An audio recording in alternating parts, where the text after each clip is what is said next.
Welcome বন্ধুরা, আমার চ্যানেলে তোমাদের স্বাগত জানাই।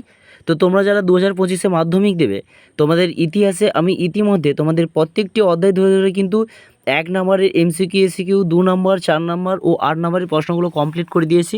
আজকের আমি আলোচনা করব তোমাদের অষ্টম অধ্যায় অর্থাৎ ঔপনিবেশিক ভারত। এই পার্ট থেকে তোমাদের এই ঔপনিবেশিক ভারতের পার্ট থেকে 2 নম্বরের প্রশ্নগুলো আলোচনা করে দিয়েছি। আজকের আলোচনা করব 4 নম্বরের প্রশ্ন। মাত্র 10টি প্রশ্ন আমি তোমাদের কাছে আলোচনা করব।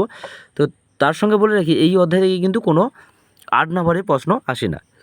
তো দেখা যাক এই অধ্যায় থেকে সবচেয়ে গুরুত্বপূর্ণ 4 নম্বরের প্রথম প্রশ্ন, ভারত সরকার কিভাবে দেশীয় রাজ্যগুলোকে ভারতীয় ইউনিয়নে সংযুক্ত করার প্রশ্নটি সমাধান করেছিল। পরবর্তী প্রশ্ন, জুনাগড় রাজ্যটি কিভাবে ভারতের অন্তর্ভুক্ত হয়েছিল, যেটা 2020 সালে এসেছিল।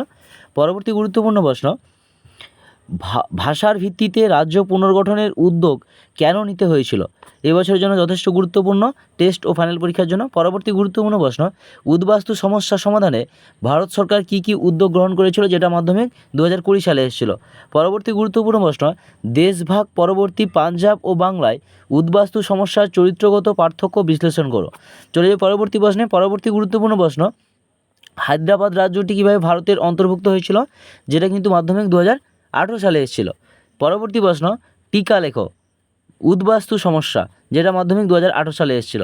পরবর্তী গুরুত্বপূর্ণ প্রশ্ন, স্বাধীনতা লাভের পর ভারতীয় রাজ্যগুলি ভাষার ভিত্তিতে পুনর্গঠনের জন্য কী কী প্রচেষ্টা করা হয়েছিল বা কী কী প্রচেষ্টা হয়েছিল, যেটা মাধ্যমিক 2023 সালে এসেছিল। কীভাবে কাশ্মীর সমস্যা সৃষ্টি হয়, যেটা মাধ্যমিক 2023 এবং 2019 সালে এসেছিল। পরবর্তী অর্থাৎ এই অধ্যায় থেকে আমার 4 নম্বরের শেষ প্রশ্ন, স্বাধীনতার পর ভারতের সামনে কী কী সমস্যা দেখা দিয়েছিল।